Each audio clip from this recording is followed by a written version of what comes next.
العين الرجيم بسم الله الرحمن الرحيم وبه نستعين نعم المولى ونعم النصير والحمد لأهله والصلاة على أهلها أما بعد فقد قال الله الحكيم في كتاب المجيد بسم الله الرحمن الرحيم إنما يخشى الله من عباده العلماء أحبار محمد وآل محمد صلوات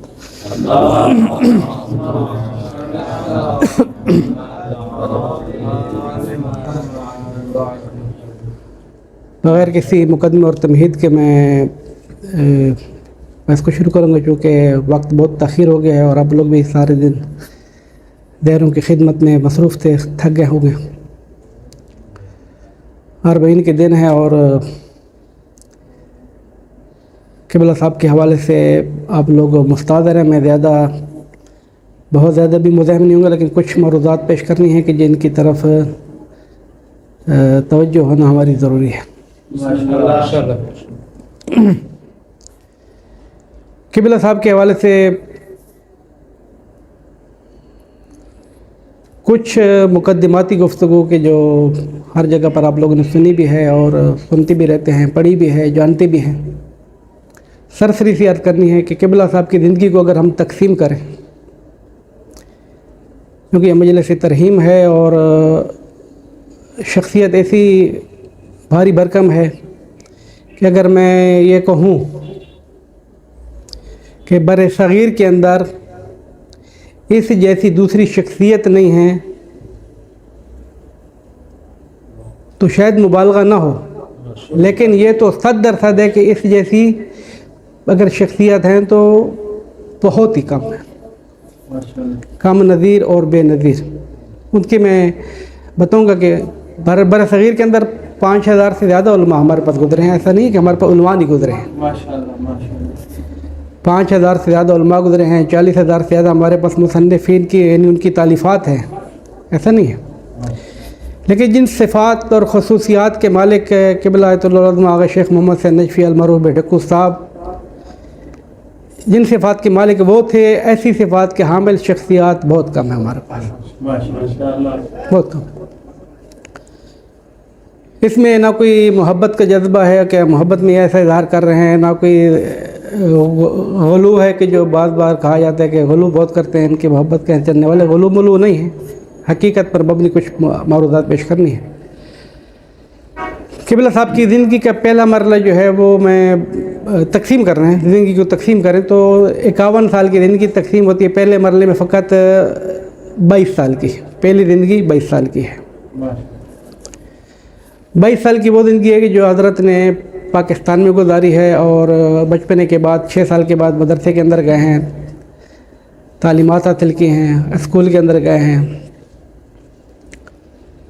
22 سال ٹوٹل تعلیم ہے مدرسے کی، اسکول کی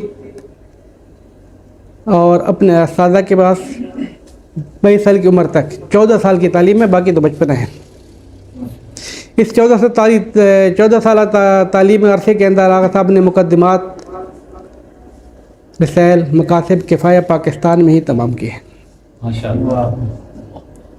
یہ تعلیمات ابتدائی مقدمہ جسے آپ اپنی اصطلاح میں ستوحات کہتے ہیں، ستوحات کی تعلیم جو ہے قبلہ صاحب نے پاکستان میں تکمیل کی ہے۔ قبلہ باقر نجفی باقر ہندی صاحب چکڑالوی صاحب رضوان اللہ تعالیٰ علیہ، علامہ یار شاہ صاحب اور علامہ حسین بخش جاڑا صاحب اور دیگر اس زمانے کے جو آغا صاحب کے اساتذہ تھے۔ لیکن زیادہ تر آغا صاحب کی تعلیم جو ہے وہ 3 استادوں کے پاس ہے، قبلہ یار شاہ صاحب کے پاس، علامہ باقر ہندی صاحب کے پاس اور قبلہ حسین بخش جاڑا صاحب کے پاس۔ یہ 3 آغا صاحب کے مؤثر کردار ہیں سرزمین پاکستان کے اندر۔ لیکن ادبیات کی کچھ تعلیم جو ہے آغا صاحب نے قبلہ باقر صاحب کے فرزند سید زین صاحب سے حاصل کی تھی۔ آپ سارے مجھ سے زیادہ بہتر جانتے ہیں، چونکہ حوزہ علمیہ نجف کے فضا الحمدللہ علمی فضا ہے اور اس سے آپ لوگ بہت حد تک وارد میدان بھی ہیں اور آشنا بھی ہیں کہ اگر ایک طالب علم کی مقدماتی تعلیم مضبوط ہو جائے، سطوح اس کی مضبوط ہو جائیں تو آگے بڑھنے کے لیے اس کے لیے پھر زیادہ کوئی مشکلات پیش نہیں آتی ہیں۔ لیکن اگر مقدمات ہی ضعیف ہو گئی،